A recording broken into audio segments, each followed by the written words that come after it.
పరిశుద్ధ గురించి ఆరాధన వర్తమానమే యోవేలు గ్రంథము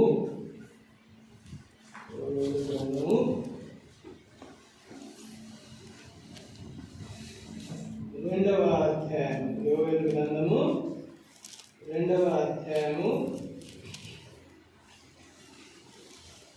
25వ వచనము అందరము కలిసి చదువుదాం. యోవేలు గ్రంథము 2వ అధ్యాయము 25వ వచనము అందరము కలిసి చదువుకుందాం. మీ కడుపారా తిని మీ కొరకు ఎంత కార్యములను జరిగించిన మీ దేవుడైన యెహోవా నామమును స్తుతించినట్లు నేను పంపిన మిడతలను, గొంగలి పురుగులను, పసర పురుగులను, చీడ పురుగులను అన్న మహాసైన్యము తినివేసిన సంవత్సరాల పంటను మీకు మరణాలను. అలాగనే కీర్తనల గ్రంథము 150వ అధ్యాయం. కీర్తనల గ్రంథము 150వ అధ్యాయము 6వ వచనము అందరము కలిసి చదువు. కీర్తన గ్రంథం 150వ అధ్యాయం 6వ వచనం అందరము కలిసి చదువు. సకల మానవులు యెహోవాను స్తుతించుదురు గాక, యెహోవాను స్తుతించుడి. ప్రార్థన చేసుకుందాం.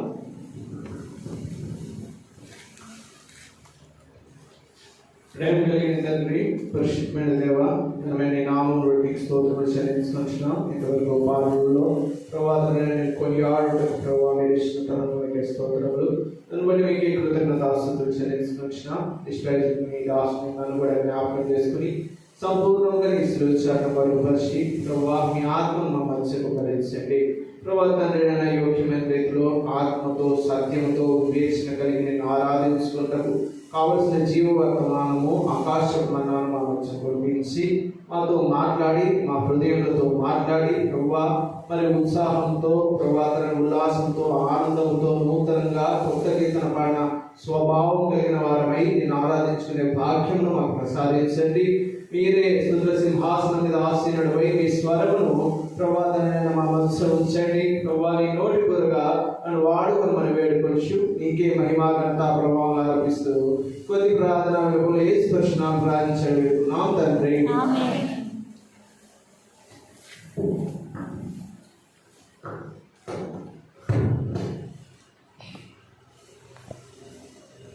మనం చదువుకున్న లేఖన భాగాల్లో మొట్టమొదటి భాగం ఏం చదువుకున్నాం? యోవేలు గ్రంథము 2వ అధ్యాయము 25వ వచనం. ఆ యోవేలు గ్రంథము 2వ అధ్యాయం 25వ వచనము మన సంఘములకు అనగా సార్వత్రిక సంఘములకు ఇచ్చిన వాగ్దానములలో ఎన్నోది? మూడవది. సార్వత్రిక సంఘ వాగ్దానములలో ఇచ్చిన వాగ్దానములు అది ఎన్నోది? మూడవది. అక్కడ మనకి ఏం రాయబడుతూ వచ్చింది? మీ దేవుడైన యెహోవా నామమును స్తుతించినట్లు నేను పంపిన మిడతలను, గొంగలి పురుగులను, పసర పురుగులను, చీడ పురుగులను అను నా మహాసైన్యం తినేసిన సంవత్సరంలో పంచి మీకు మరలా ఎత్తును. మనము ఈ తరగతును ఆధారం చేసుకుని ఆరాధన వర్తమానంలో ప్రవేశిస్తాం. ఇక్కడ మనకు కొన్ని జీవులు కనబడుతూ వచ్చినాయి. అవి ఏమిటి ఆ జీవులు? మిడతలు, గొంగలి పురుగులు, పసర పురుగులు, చీడ పురుగులు. ఇక్కడ ఇవన్నీ కూడా ఏ జాతికి చెందినవి? ఇవన్నీ పురుగు జాతికి చెందినవి. అంటే ఈ 4 కూడా పురుగు జాతికి చెందినవి. మరి ఈ పురుగు జాతి యొక్క లక్షణాలను క్లుప్తంగా కొంత మేరకు మనం చూసుకొని ఆ పురుగు వలన మనకు వచ్చిన నష్టం ఏమిటి, ఆ పురుగులను బట్టి మనం కోల్పోయిన దాన్ని దేవుడు మనకు ఏ రీతిగా ఇచ్చినాడో తెలుసుకుని మనము ఆరాధన వర్తమానంలో ముగించుకుందాం. అయితే సాధారణంగా పురుగు లక్షణము ఏమై ఉన్నది అని చూసినట్లయితే పురుగు పాడు చేసేదిగా ఉంటుంది. ఏం చేసేదిగా ఉంటుంది? పాడు చేసేదిగా ఉంటుంది. వేటిని పాడు చేస్తుంది పురుగు? పంట చేలను పాడు చేసేదిగా ఉంటుంది. ఇంకేం పాడు చేస్తుంది పురుగు? చెట్లను. అంటే పురుగు జాతికి చెందినవి చాలా ఉన్నాయి. చీడ పురుగులు ఉంటాయి, చెద పురుగులు ఉంటాయి, వివిధ రకాల పురుగులు. ఇవి ఏం చేస్తాయంటే చెట్లను కూడా పాడు చేసేవిగా ఉంటాయి. అలాగే ఈ పురుగు జాతి ఏం చేస్తుంది అని చూసినట్లయితే చెట్టు మనకి ఎంతో ప్రయోజనకరంగా ఉంటుంది. చెట్టు నుంచి మనకి ఏమొస్తుంది? ఫలములు వస్తాయి. చెట్టు నుంచి మనకి ఏమొస్తుంది? ఆహార పదార్థాలు వస్తాయి. చెట్టు నుంచి మనకి అతి ముఖ్యంగా ఏమొస్తుంది అని చూసినట్లయితే జీవవాయువు వస్తుంది. ఏమొస్తుంది? జీవవాయువు వస్తుంది. అంటే ఈ చెట్టు జీవం కలిగినది చెట్టు. ఈ చెట్టు ఫలించేదిగా ఉండేది చెట్టు. ఈ చెట్టు ఎదుటి వారికి ఇప్పుడు ఎండాకాలం కనుక మనం ఎండలో తిరిగినప్పుడు చెట్టు నీడ మనకి ఎంతో సేద తీర్చినదిగా ఉంటుంది. అంటే చెట్టును మనము ఆశ్రయించగలం. అంటే చెట్టు ఎంత మంచిది, చెట్టు ఎంత మంచిది. అటువంటి చెట్టుని, అటువంటి పచ్చదనాన్ని, అటువంటి జీవం కలిగిన దాన్ని, అటువంటి ప్రయోజనకరంగా ఫలించే దానిని ఈ పురుగు ఏం చేస్తుంది? నాశనం చేస్తుంది. ఎలా నాశనం చేస్తుంది? యోవేలు గ్రంథం 1వ అధ్యాయము 4వ వచనం. గొంగలి పురుగులు విడిచిన దానిని మిడతలు తినివేసి ఉన్నవి.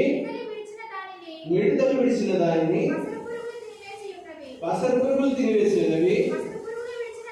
పసర పురుగులు విడిచిన దాన్ని చీడ పురుగులు తినివేసి ఉన్నవి. ఇక్కడ చూసినట్లయితే ఈ పురుగు జాతి ఎలా సమూలంగా నాశనం చేయడానికి ప్రయత్నిస్తుంది. ఇప్పుడు అది మొక్కగా ఉన్నప్పుడు ఒక పురుగు వచ్చి తింటుంది, అది ఎదుగుతున్నప్పుడు ఇంకొక పురుగు వచ్చి తింటుంది. అది కాలం చెల్లే కొద్దీ పురుగుల సంఖ్య కూడా పెరుగుతుంది. ఏం చేస్తుంది? ఇక్కడ గొంగలి పురుగులు తిన్నదంట ఏది వదిలేసింది? అది వదిలేసింది పసర పురుగులు తింటుంది. మిడతలు తింటున్నాయి, మిడతలు వదిలేసి పసర పురుగులు తింటున్నాయి, పసర పురుగులు తినేసి చీడ పురుగులు తింటున్నాయి. అంటే చెట్టులో ఉన్న సారం గాని, చెట్టులో ఉన్న జీవం గాని, చెట్టులో ఉన్న ఫలములు గాని అందులో ఏమాత్రం ఉంచకుండా ఒకటి తర్వాత ఒకటి, ఒకటి తర్వాత ఒకటి, ఒకటి తర్వాత ఒకటి ఏం చేస్తున్నాయి? ఈ పురుగులు తినివేసేవిగా ఉంటున్నాయి.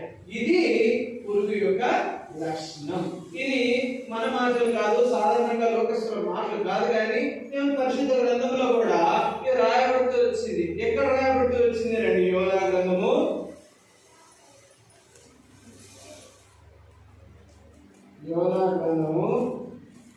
4వ అధ్యాయము 6వ వచనం.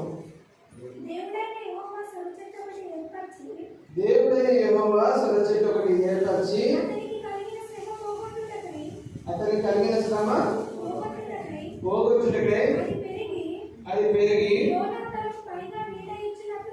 యోనా తలకు పైగా నీడ ఇచ్చినట్లు చేశాను. ఆ సొర చెట్టును చూచి యోనా బహు సంతోషించెను. మరుసటి ఉదయం దేవుడు ఒక పురుగును ఏర్పరచగా అది ఆ చెట్టును తొలచినందున చెట్టు వాడిపోయాడు. ఇది సాధారణంగా లోకంలో మనం చూసినప్పుడు మనకు తెలిసిన విషయం ఏమిటంటే చెట్లను, చేలను పురుగు నాశనం చేస్తారు. ఎలా నాశనం చేస్తారంటే సమూలంగా నాశనం చేస్తారు. ఇక్కడ యోనా అనేది మన తలంపు కాదు, కానీ యోనా గురించి నేను మాట్లాడలేదు, కానీ అక్కడ ఉన్న చెట్టు గురించి మనం మాట్లాడుతున్నాం. అక్కడ చెట్టు ఏం చేస్తూ వచ్చింది? యోనాకి ఒక ఫలం ఇస్తూ వచ్చింది, యోనాకి ఒక నీడనిస్తూ వచ్చింది. అది దానిని బట్టి మనుషుడు ఏం చేసినాడు? సంతోషించినాడు. ఏం చేసినాడు? సంతోషించినాడు. ఎందుకంటే అక్కడ జరిగే కార్యం ఏమిటి? మంచి కార్యం జరుగుతూ వచ్చింది. అక్కడ జరిగిన కార్యం ఏమిటి? మంచి కార్యం. అది మనుష్యునికి ప్రయోజనకరమైన కార్యం జరగడం ద్వారా అక్కడ యోనా సంతోషించిన వాడు ఉంటూ వచ్చినాడు. అయితే అక్కడ పురుగులు చూసినట్లయితే ఆ పురుగు ఏం చేసిందంటే ఆ చెట్టునంతా తిరిగేసి అది వాడిపోయేలాగా చేసింది. ఏం చేసింది? వాడిపోయేలాగా చేసింది. ఇప్పుడు వాడిపోయిన చెట్టును మాత్రం ఆ పురుగు వదిలేస్తుందా అంటే ఒక కొమ్మల్ని లేకపోతే కొత్తిమీర ఆకుల్ని ఇవి తీసి మనం పక్కన పెడితే వాటికి కూడా పురుగు పడుతుంది. వాటికి కూడా పురుగు పడుతుంది. అవి కూడా ఖరాబ్ అయి కంపు వాసన కొడతాయి. ఏం చేస్తాయి? అవి కంపు వాసన కొడతాయి. అంటే ఈ పురుగు ఆ చెట్టులో ఉన్న సారము, జీవమును వాడిపోయిన తర్వాత కూడా అది వదలడం లేదు. దాన్ని ఏం చేస్తుంది? కంపు కొట్టేలాగా చేస్తుంది. ఈ పురుగు కంపు కొట్టడం కాకుండా మనకు విసుగు చెంది దాన్ని ఏం చేస్తాము? కాల్చి వేస్తాం. దాన్ని ఏం చేస్తాం? మనము కాల్చి వేస్తాం. ఇక్కడ ప్రియ సహోదరి సహోదరుడా, మనం గమనించినట్లయితే ఒక పురుగు జీవం కలిగిన ఒక చెట్టుని, దాంట్లో ఉన్న సారమును అది వాడిపోయేలాగా చేసి, అది ఫలించకుండా చేసి, దానిలో ఉన్న మంచి ప్రయోజనకరమైన ప్రతిదీని తీసివేసి అది వాడిపోయేలాగా చేసింది. వాడిపోయేలాగా చేసిన తర్వాత పురుగు అంటే దాన్ని కంపు కొట్టేలాగా చేసేది. దాన్ని కంపు కొట్టిన తర్వాత అయినా పురుగు వదిలిపెట్టిందా అంటే దాన్ని కాల్చేదాకా ఏం చేసేది? పురుగు వదిలిపెట్టలేదు. ఇటువంటి పురుగు మనుషుల జీవితంలో ఏం చేస్తూ వచ్చింది? రండి, యోబు గ్రంథము 24వ అధ్యాయము 20వ వచనము.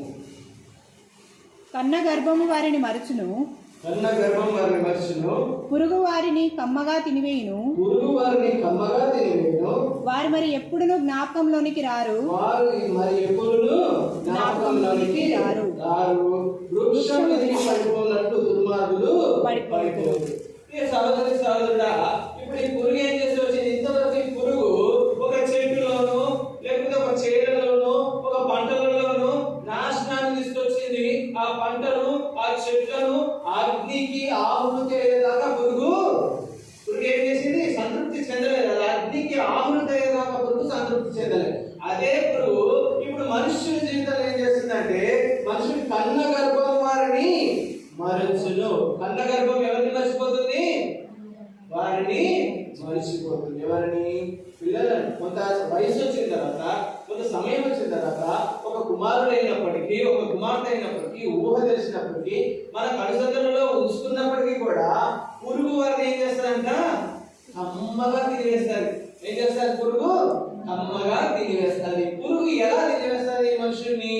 పురుగు ఎలాగా తన కన్న గర్భంలో నుంచి బయటకు వచ్చినప్పుడు, ఈ లోకమైన పాపంలో ఒక మనిషి జన్మించినప్పుడు ఆ మనిషిని ఈ పురుగు ఎలాగో తినివేస్తుందో తెలుసుకొని, ఆ తినివేసిన పురుగు మనల్ని ఎంత దిగజారుడు స్థాయికి తీసుకువెళ్ళేదో తెలుసుకొని, అక్కడి నుంచి దేవుడు మనల్ని ఏ రీతిగా లేవనెత్తినాడో తెలుసుకుని మనం దేవుడిని కొనియాడదాం. అయితే ఇక్కడ పురుగు ఏం చేస్తూ వచ్చిందంటే కన్న గర్భం నుంచి విడుదలకి రాగానే తినడం ఆరంభించింది. ఎలా తినడం ఆరంభించింది? కమ్మగా తినడం ఆరంభించింది. అదే యోబు గ్రంథం 25వ అధ్యాయంలో 6వ వచనంలో చూడండి. మరి నిశ్చయంగా పురుగు వంటి మనుషుడు, పురుగు వంటి నరుడు ఆయన దృష్టికి పవిత్రుడు కానేరుడు కదా. అంటే ఈ పురుగు ఏం చేస్తుంది అని అంటే దేవునికి మనకి ఉన్న బంధాన్ని తీసివేసేదిగా ఉంటుంది. ఈ పురుగు ఏం చేస్తుంది అంటే మనుష్యుని అపవిత్రుడిగా చేస్తుంది. ఈ పురుగు ఏం చేస్తుంది అంటే మనుష్యుని పాపమును ప్రేరేపించేదిగా చేస్తూ వస్తుంది. చూసినట్లయితే మార్కు సువార్త 9వ అధ్యాయము, మార్కు సువార్త 9వ అధ్యాయము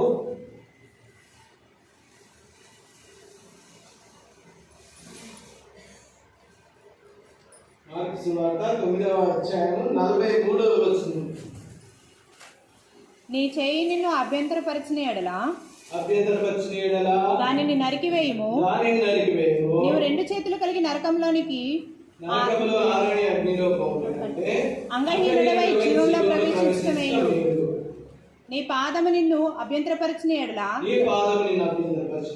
దానిని నరికివేయము, 2 పాదములు కలిగి నరకంలో పడవేయబడుట కంటే కుంటివాడవై నిత్య జీవంలో ప్రవేశించటమేను. నీ కన్ను నిన్ను అభ్యంతరపరిచిన ఎడల దాన్ని తీసి పారవేయము, 2 కన్నులు కలిగి నరకంలో పడవేయబడుట కంటే ఒంటి కన్ను గలవాడై దేవుని రాజ్యంలో ప్రవేశించటమేను. ఇక్కడ చూసినట్లయితే ఇంతకుముందు చెట్టును నాశనం చేయడానికి ఏమేమి వచ్చినాయి? మొట్టమొదటి గొంగళి పురుగులు వచ్చినాయి. రెండవది ఏం చేసింది?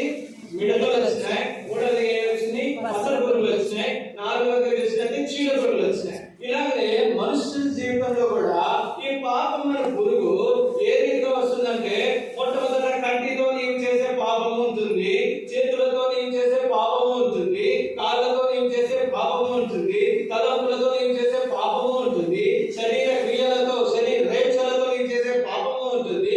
మనుష్యుని యొక్క దురాశను బట్టి అది గర్భం ధరించి పాపమును కడును. అంటే ఇవన్నీ పురుగులు. మనం అనుకుంటాం గొంగళి పురుగులు తినివేసిన పంట మిగులు ఉంటుంది, దాంట్లో జీవం ఉంటుంది, దాంట్లో సారం ఉంటుంది, కానీ వాటిని ఇంకొక పురుగు వచ్చి తినివేసేదిగా ఉంటుంది. మనలో కూడా సద్గుణములు అనేక ఉన్నప్పటికీ కూడా ఒక్కొక్క సద్గుణమును ఒక్కొక్క పురుగు తినివేసి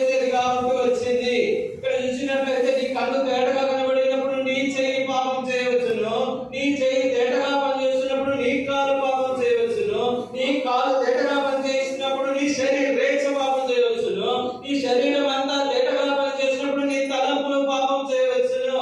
ఇలాగా ఈ పురుగు ఏం చేస్తుంది? మనుషుల్ని దేవుని దృష్టికి అపవిత్రుడిగా చేర్చున్నది. ఏం చేస్తున్నది? అపవిత్రుడిగా చేర్చున్నది. మొట్టమొదట ఈ పురుగు ఏం చేస్తుంది? మనుషుని దేవుని దృష్టికి అపవిత్రుడిగా చేర్చున్నది. రెండవదిగా చూసినట్లయితే ఈ పురుగు కీర్తనల గ్రంథము 22వ అధ్యాయము 6వ వచనము, నేను నరుడను కాను, నేను పురుగును, నరుల చేత తృణీకరింపబడిన వాడును, ప్రజల చేత తృణీకరింపబడు. మొట్టమొదట ఇది మనల్ని దేవునికి దూరం చేసింది, దేవుని దృష్టికి అపవిత్రుడుగా చేసింది. అయితే ఈ పురుగు ఇప్పుడు ఏం చేస్తుందంటే మనుషులకు దూరంగా చేస్తుంది. ఎవరికి దూరంగా చేస్తుంది? మనుషునికి దూరంగా చేస్తుంది. సాటి మనిషిలో ఉన్న తప్పును బట్టి మనం దూరం పెట్టేవారంగా ఉంటాం. ఉపమానంగా ఉదాహరణగా చూసినట్లయితే భయంకరంగా తాగిన తాగుబోతు దగ్గరికి మనుషులు వెళ్ళడానికి భయపడతాడు. ఎందుకంటే అతని యొక్క పాపం అది. ఆ పాపమును బట్టి మనం ఆయన దగ్గర వెళ్ళడానికి భయపడతాం. వారితో సహవాసం చేయడానికి ధృవీకరించిన వారంగా ఉంటాం. అయితే కనబడని పాపం మనం కూడా చేస్తుంటున్నాం. తలముల ద్వారా పాపం చేస్తున్నాం, చేతుల ద్వారా పాపం చేస్తున్నాం. వారు బహిరంగంగా పాపం చేస్తుంటే మన మనస్సులో కార్యములను బట్టి మనము పాపం చేసే వారంగా ఉంటున్నాం. అందుచేతనే దేవుడి వాక్యం సెలవిస్తుంది, నీ కంచిలో ఉన్న దూలమును చూడక ఎదుటి వారి కంటిలో ఉన్న నలుసును నీ వేళ చూస్తున్నావు, ఏల తీర్పు తీర్చుతున్నావు అని దేవుడి వాక్యం సెలవిస్తుంది. ఏ సహోదరి సహోదరుడా, ఇది మనము కూడా పాపం చేసిన వారం అయినప్పటికీ కూడా మనుషులను మనం పాపమును బట్టి ఏం చేస్తున్నాం? తృణీకరించే వారంగా ఉంటున్నాం. ఈ పురుగు, ఈ పాపమైన పురుగు మనుషుల చేత మనల్ని తృణీకరింపచేయుడిగా ఉంటుంది. మొట్టమొదట దేవుని దృష్టికి మనల్ని అపవిత్రులుగా చేసింది. రెండవదిగా చూసినట్లయితే నరుని దృష్టికి కూడా మనల్ని ఏం చేస్తుంది? అపవిత్రుడిగా, పాపిగా చూపిస్తుంది.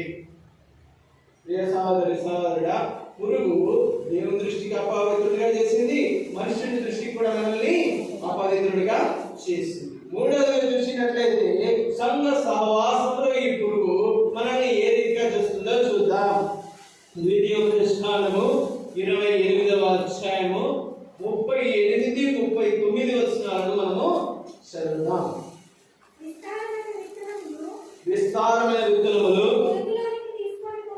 పొలంలోనికి తీసుకొని పోయి కొంచెమే ఇంటికి తెచ్చుకున్నాను. ఏలైనగా మిడతలు దాన్ని తిరిగివేయును. ద్రాక్ష తోటలను నీవు నాటు గాని ఆ ద్రాక్ష రసము నీవు త్రాగవు. ద్రాక్ష పండ్లను సమకూర్చుకునవు. ఏలైనగా పురుగు వాటిని తినివేయును. ఇక్కడ చూసినట్లయితే విత్తనము దేనికి సాదృశ్యంగా ఉంది? వాక్యములకు సాదృశ్యంగా ఉంది విత్తనం.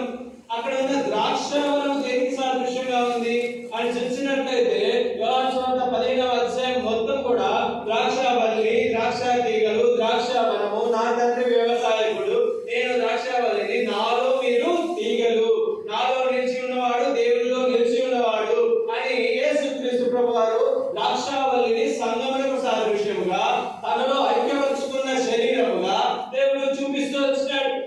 మరి ఇక్కడ ఈ ద్రాక్ష రసమును మనం అనుభవించలేని వారిగా ఏం చేస్తుంది? పురుగు తినివేసేదిగా ఉంటుంది. వాక్యమును విత్తనాలు విస్తారముగా సంఘంలో మన మీద పడినప్పటికీ కూడా ఆ వాక్యమును విత్తనములు నీ హృదయంలోకి పోకుండా ఈ పురుగు ఏం చేస్తుంది? తినివేసేదిగా ఉంటుంది. ఈ పురుగు యొక్క లక్షణం ఏమిటంటే విశ్వాసులలో సైతం ఈ పురుగు విత్తనాలను వాక్యమును తీసివేసుకుని పోవడం ద్వారా, దొంగిలించుట ద్వారా మన జీవితాన్ని, ఆత్మీయ జీవితాన్ని కూడా ఇది ఏం చేస్తుంది? తినివేసేదిగా ఉంటుంది. ఇక సహోదరి సహోదరుడా, మరి ఇది ఎలా తినివేస్తుంది అని చూసినట్లయితే వాక్యముని హృదయంలో పడిన వెంటనే ఆ వాక్యముని ఏ రీతిగా దొంగిలించాలా అని చెప్పి అప్పటికప్పుడే మనకు లేనిపోని పనులన్నింటినీ మైండ్ లోకి గుర్తు తీసుకొస్తుంది. ఇంటిలో నేను చికెన్ వండుకోవాలా, నేను ఇంటికి వెళ్ళి మా పిల్లలు వస్తున్నారు చూసుకోవాలా, మా బంధువులను చూసుకోవాలా, ఇవన్నీ తలంపులను ఈ వాక్యముల విత్తనాలు లేకుండా చేయడానికి వివిధ రకాల పనులను ఈ పురుగు మన పాపం మన జీవితాల్లోకి తీసుకువస్తుంది. సంఘ సహవాసం ఎంతో ప్రాముఖ్యమైనది. సంఘంలో నియామక గుడికలు ఎంతో ప్రాముఖ్యమైనవి. వాటిలో మనం పాలిభాగస్సులు కాకుండా ఉండేలా చేసేదే ఈ పురుగు. ఈ పురుగు ఎలాంటి పురుగు?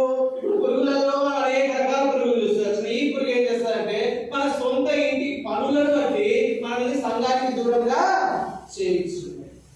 ఈ పురుగులు మనం ఇప్పటి వరకు చూస్తూ వచ్చిన పురుగు చెట్టును ఏ రీతిగా నాశనపరుస్తూ వచ్చిందో అదే పురుగు మనుషుల జీవితంలో కూడా ఎలా విజృంభిస్తుందో మనం చూస్తూ వచ్చిన మనుషుని దేవుని దృష్టికి అపవిత్రుడిగా చేసింది ఈ పురుగు.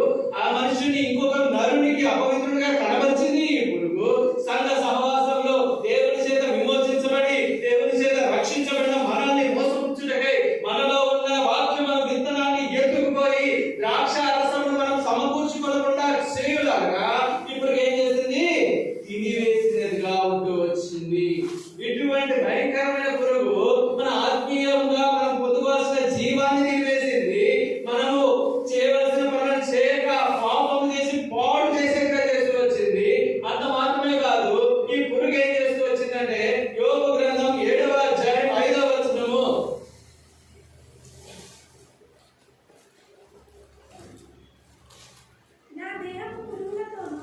నా దేహం పురుగులతోనూ చదవండి.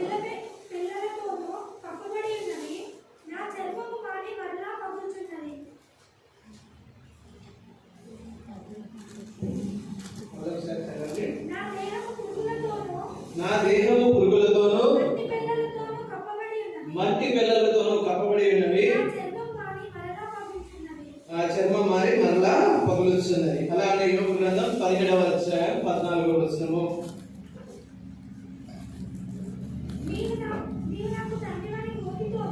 నీవు నాకు తండ్రివని గోతితోనూ నీవు నాకు తల్లివని చెల్లెలవని పురుగుతోను నేను మనవి చేస్తున్నాను. ఇక్కడ చూసినట్లయితే ఈ పురుగు నీకు బ్రతి ఉండగానే నిన్ను ఏలలేదు. ఈ పురుగు నిన్ను సమాధికి తీసుకెళ్ళాక అక్కడ ఏం చెప్తున్నాడు యోగి గారు? యోగి ఇక్కడ ఏం చెప్తున్నాడు? ఆ యొక్క గోతి నాకు ఏమైందంట? ఏమైంది? అక్కడ గోతి ఏమైందంట? ఆయనకు తండ్రి అయింది. పురుగులు ఏమైనాయంట? చెల్లెళ్ళు, అక్కలు, ఆ బంధువులంతా పురుగులు అయిపోయినాయి. అంటే పాపం అయిపోయింది. సమాధిలో నువ్వు చేర్చబడుతూ వచ్చిన ఈ సమాధిలో నుంచి నువ్వు ఎక్కడికి తీసుకెళ్ళబడతావు అంటే పాతాళంలోకి తీసుకువెళ్ళబడతావు. పాతాళంలో కూడా పురుగు నిన్ను వదిలిపెట్టదు. అంత మాత్రమే కాదు, పాతాళంలో దిగిన నిన్ను అది ఏం చేస్తుంది అంటే తీర్పు దినం వచ్చినప్పుడు నీ క్రియలను దేవునికి చూపించి నిన్ను ఎక్కడికి తీసుకెళ్తుంది అంటే నిత్య అగ్నిగుండంలో పడవేస్తుంది. ఈ లోకస్తులు కూడా మనం చూసినట్లయితే వారిలో విశ్వాసం లేకపోయినప్పటికీ, వారిలో రక్షణ లేకపోయినప్పటికీ, మనుషుల జీవితము ఈ పాప మన పురుగును బట్టి అది క్షయమైపోయినప్పుడు, అది క్షీణదశకు వచ్చినప్పుడు, అది మరణించినప్పుడు ఆ శవమును వారు ఏం చేస్తారంటే అగ్నికో వేస్తారు. వాళ్ళు ఏం చేస్తారు? దహిస్తారు. శవాన్ని ఏం చేస్తారు? వాళ్ళు దహిస్తారు. అది అగ్నిలో కాలే వరకు కూడా ఆ శరీరాన్ని కానీ ఆ మనుషుని కానీ పురుగు వదలదు. అలానే నీవు నేను పాతాలను మనం పాతి పెట్టబడతాం. అక్కడ యోగు చెప్తూ వచ్చినాడు, ఇది మనం పాతి పెట్టబడే వారు. అక్కడ మనం గోతితో ఏమని చెప్పాలా? తండ్రి అని చెప్పాలా? పురుగులతో ఏమని చెప్పాలి? నువ్వు నా అక్కవు, నువ్వు నా చెల్లివి అని చెప్పాలి. అటువంటి భయంకరమైన పరిస్థితులలో పాతాళంలోకి మనల్ని దిగజార్చేదే ఈ పురుగు. అంత మాత్రమే కాదు, తీర్పు దినమున నీ యొక్క క్రియలను బట్టి నీవు ఎక్కడ ఉండాలో నిర్ణయించేది ఈ పురుగు. ఆ పురుగు తీసుకెళ్లి మనల్ని ఎక్కడ పడేస్తుంది అంటే నిత్య నరకాగ్నిలో మనల్ని పడవేసేదిగా ఉంటుంది. అందుకనే యేసుక్రీస్తు ప్రభు వారు మార్క్స్ వార్త 9వ అధ్యాయం 48వ వచనంలో ఏ రీతిగా చెప్తూ వచ్చినాడు. మార్క్స్ వార్త 9వ అధ్యాయం 48వ వచనము, నరకమున వారి పురుగు చావదు, అగ్ని ఆరదు. అంటే అక్కడ ఇది ఏదో శరీర కాలంలో ఉండేదో, లేకపోతే ఇప్పుడు జీవం ఉన్న చెట్టు అయితే కాలిపోతుంది. ఎందుకంటే దానికి ఆత్మ లేదు. కానీ మనం నరకాగ్నిలో పడ్డామని అంటే ఆత్మ మనకు ఉన్నది కనుక ఆ ఆత్మ నిత్యము మండుచున్న అగ్నిగుండంలో పడవేయడం ద్వారా చావు లేని బాధను మనకు ఇచ్చేదిగా ఉంటుంది. ఇక్కడ పురుగు చావదు, అగ్ని ఆరదు. నీ నిత్య నరక వేదనను మనం అనుభవించులాగున ఈ పురుగు చేస్తూ వచ్చింది. ఇక సహోదరి సహోదరుడా, మనం చదువుతూ వచ్చినాం యోగుల గ్రంథం 2వ అధ్యాయం 25వ వచనంలో ఏం చేస్తూ వచ్చినాయి? పురుగులు ఏం చేస్తూ వచ్చినాయి? మిడతలు తిరిగేసినాయి, గొంగళి పురుగులు తిరిగేసినాయి, పసర పురుగులు తిరిగేసినాయి, చీడ పురుగులు తిరిగేసినాయి. ఇవి చెట్టుని ఏ రీతిగా తిరిగేసినాయో మనుషుని జీవితాన్ని కూడా ఆ రీతిగానే తిరిగేస్తున్నాయి. ఆ పురుగులు వివిధ రకాల పురుగులే ఉన్నాయి. కంటితో చూసే పాపమును బట్టి వచ్చే పురుగైతే, నోటితో మాట్లాడే మాటలను బట్టి వచ్చే పురుగైతే, నీ యొక్క ఆలోచనలతో తీర్పు తీర్చడం ద్వారా వచ్చే పురుగైతే, వీటన్నిటిని బట్టి కూడా నువ్వు శిక్షకు గురై అగ్నిగుండంలో నిత్య నరకాగ్నిలో పడవేసే దాకా పురుగు కళ్ళు చల్లారు. మరి అటువంటి భయంకరమైన అగ్నిగుండంలో పడాల్సిన నిన్ను నన్ను ప్రభువైన యేసుక్రీస్తు వారు ఏ రీతిగా కాపాడుతూ వచ్చినారు. అయితే అటువంటి పాతాళ లోకంలో కంపు కొట్టవలసిన నిన్ను నన్ను, పురుగు పట్టి పాడైపోవలసిన నిన్ను నన్ను ప్రభు ఏ రీతిగా సువాసన మార్చినాడు అని కొన్ని అంశములు ఇది అందరికీ తెలిసిన రిఫరెన్సెస్ అయినప్పటికీ ఒకసారి చదువుకుని మనం ఆరాధనలోకి ప్రవేశిద్దాం. రండి. ఎఫెసీయులకు రాసిన పత్రిక 2వ అధ్యాయము 2 నుంచి 5 వచనాలు. మీరు వాటిని జయించు, వాయుమండల సంబంధమైన అధిపతిని అనగా అవిధేయులైన వారిని ఇప్పుడు ప్రేరేపించు శక్తికి అధిపతిని అనుసరించి ఈ ప్రపంచ ధర్మం చొప్పున మునుపు నడుచుకుంటే వారితో కలిసి మనమందరము శరీరం యొక్కయు మనసు యొక్కయు కోరికలను నెరవేర్చుకొనుచు మన శరీరాశలను అనుసరించి మునుపు ప్రవర్తించు కడమ వారి వలెనే స్వభావ సిద్ధముగా దైవోగ్రతకు పాత్రులమై యుంటిమి. అయినను దేవుడు కరుణా సంపన్నుడై ఉండి మనము మన అపరాధముల చేత చచ్చిన వారమై ఉండినప్పుడు సైతము మహాప్రేమ చేత క్రీస్తుతో కూడా బ్రతికించెను. కృప చేత మీకు రక్షింపబడి ఉన్నారు. కృప చేత మనం ఏం చేయబట్టి వచ్చినాం? రక్షింపబడి. మన పాపముల చేత అపరాధముల చేత నిత్య నరకాగ్నిలో నీవు నేను పడవలసిన వారమై ఉంటుండగా కృప చేత యేసు క్రీస్తు వారి నందు నిన్ను నన్ను బ్రతికించి దేవుడు ఏమి ఇచ్చినాడు? గొప్ప రక్షణను ఇచ్చిన వాడుగా వచ్చినాడు. అదే ఎఫెసీయులకు రాసిన పత్రిక 5వ అధ్యాయం 2వ వచనంలో క్రీస్తు మిమ్మల్ని ప్రేమించి పరిమళ వాసనగా ఉండుటకు మన కొరకు తను దేవునికి అర్పణగాను బలిగాను అప్పగించుకున్నాడు. ఇక్కడ చూసినట్లయితే సమాధికి పాతాళానికి పడిపోవలసిన నిన్ను నన్ను మన యొక్క శరీరముల చేత కుళ్ళి కృషించి కంపు కొట్టవలసిన మన జీవితాలను, పురుగు పట్టి పాడైపోవలసిన మన జీవితాలను ఆయన మార్చి ఏం చేసినాడు? పరిమళ వాసనగా చేసినాడు. మొట్టమొదటి ఏం చేస్తూ వచ్చినాడు? చచ్చిన వారిని బ్రతికించినాడు. రెండవది ఏం చేస్తూ వచ్చినాడు? కంపు కొట్టే వారిని పరిమళ వాసనగా చేస్తూ వచ్చినాడు. మూడవది చూసినట్లయితే మొదటి పేతురు 2వ అధ్యాయము 24వ వచనము. మన పాపముల విషయమై చనిపోయి నీతి విషయమై జీవించినట్లు ఆయన తానే తన శరీరమందు మన పాపములను రాళ్ళ మీద మోసుకొనేను. పొందిన గాయాల చేత మీరు స్వస్థత నొందిరి. ఇక్కడ చూసినట్లయితే మనం ఏం చేస్తూ వచ్చినాం? ఆయనలో ఇక్కడ జీవించినట్లు నీతి విషయమై ఆత్మీయ జీవిత విషయంలో మనం జీవించినట్లుగా ఆయన మన కొరకై మన పాపముల కొరకై మరణించిన వాడుగా వచ్చినాడు. మన పాప రోగముల నుంచి మనల్ని విమోచించి మనల్ని ముట్టి స్వస్థపరిచిన వాడిగా ఆయన ఉంటూ వచ్చినాడు. అంటే ఇక్కడ చూసినట్లయితే మనల్ని ఎక్కడికి తీసుకెళ్ళినాడు? జీవంలోకి తీసుకెళ్ళినాడు. నిత్య జీవంలోకి తీసుకువెళ్ళిన వాడిగా ఉంటూ వచ్చినాడు. చివరిగా మనం చూసినట్లయితే మొదటి పేతురు రాసిన పత్రిక 1వ అధ్యాయము 4-5 వచనాలను చదువుదాం. మృతులలో నుండి యేసుక్రీస్తు తిరిగి లేచుట వలన జీవంతో కూడిన నిరీక్షణ మనకు కలుగునట్లు, అనగా అక్షయమైనదియు నిర్మలమైనదియు వాడబారనిదియు నైన స్వాస్థ్యము మనకు కలుగునట్లు ఆయన తన విశేష కనికరం చొప్పున మనలను మరలా జన్మింపజేసెను, కడవరి కాలమందు బయలుపరచబడుటకు సిద్ధంగా ఉన్న రక్షణ మీకు కలిగినట్లు విశ్వాసము ద్వారా దేవుని శక్తి చేత కాపాడబడు మీ కొరకు ఆ స్వాస్థ్యం పరలోకమందు భద్రపరచబడి ఉన్నది. నిత్య నరకాగ్నిలో పడవలసిన నీళ్ళు నన్ను ఎక్కడ తీసుకెళ్ళినాడు దేవుడు? పరలోక రాజ్యంలో మన యొక్క స్వాస్థ్యము భద్రపరిచేదిగా ఉంటుంది. చెట్టు జీవితం అయితే వాడిపోయినదిగా ఉంటుంది, మన జీవితం అయితే బారినది, నిర్మలమైనది, అక్షయమైనదిగా ఉంచుతూ దేవుడు వచ్చినాడు. ఈ రీతిగా దేవుడు లోకముని ఎంతో ప్రేమించెను, అందుచేత తన అతిథి కుమారుడైన యేసుక్రీస్తునందు ఈ పాపమును పురుగు తినివేసిన మన యొక్క జీవితాలను, అది శారీరకంగాను ఆత్మీయంగాను సమూల నాశనం చేసి నిత్య నరకాగ్నిలో పడవేయబడాల్సిన మన జీవితాలను యేసుక్రీస్తు ప్రభువునందు కంపు కొట్టవలసిన మన జీవితాన్ని పరిమళ వాసనగా మార్చినాడు. చచ్చిపోవలసిన మన జీవితాన్ని జీవంలోకి నడిపినాడు. ఏ మాత్రము స్వాస్థ్యం లేక నరకంలో మండవలసిన మనకి పరలోక రాజ్యంలో స్వాస్థ్యమును భద్రపరిచి ఉన్నాడు. ఇందును బట్టి మనము కీర్తన గ్రంథం 150వ అధ్యాయము 6వ వచనము ఒకసారి